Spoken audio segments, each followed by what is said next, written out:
Suatu hari ketika Idul Fitri, Nabi Muhammad SAW biasanya mengunjungi rumah demi rumah untuk mendoakan kaum muslim. Di perjalanan, Nabi Muhammad SAW melihat banyak anak-anak sedang bermain, mengenakan pakaian bagus. Mereka semua tampak senang dan bahagia. Tiba-tiba, Nabi Muhammad SAW melihat di ujung jalan seorang anak gadis kecil duduk bersedih. Anak itu terlihat memakai pakaian yang ditambal-tambal dan sepatu usang. Nabi Muhammad SAW bergegas menghampirinya. Anak gadis kecil ini menyembunyikan wajahnya dengan kedua tangannya, menangis terseduh-seduh. Nabi Muhammad SAW meletakkan tangannya dengan penuh kasih pada kepala anak gadis kecil itu sambil bertanya dengan lembut, "Anakku, mengapa kamu menangis? Ini adalah hari raya, bukan?" Anak gadis kecil itu terkejut, tanpa berani mengangkat kepala dan melihat siapa yang bertanya. Sambil menjawab terbata-bata, anak gadis itu berkata, "Di hari raya ini semua anak merayakannya penuh gembira bersama orang tuanya. Namun, aku teringat ayahku yang telah tiada.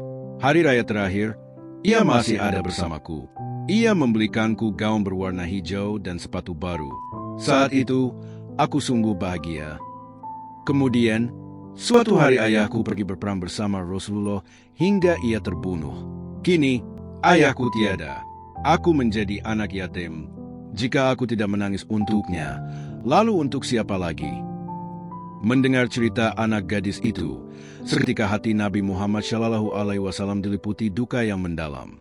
Dengan penuh kasih sayang, Nabi Muhammad SAW membelai kepala anak gadis itu sambil berkata, "Anakku, hapuslah air matamu.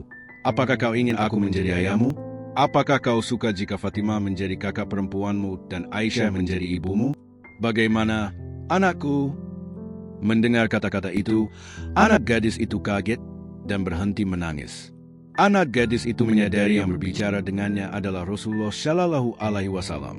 Anak gadis itu tentu saja sangat senang mendengar penawaran Rasulullah. Kemudian, anak gadis itu berjalan bergandengan tangan dengan Nabi Muhammad SAW ke rumah beliau. Hatinya diliputi kebahagiaan yang sulit dilukiskan, karena ia diperbolehkan menggenggam tangan Rasulullah SAW.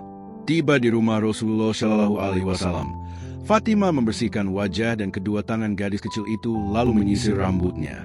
Ia dipakaikan gaun yang indah, diberi makanan, juga uang saku untuk hari raya. Kemudian ia diantar keluar agar dapat bermain dengan anak-anak lain. Anak gadis yang tadinya murung dan menangis, kini bisa ikut bermain dan bahagia dengan anak-anak lainnya.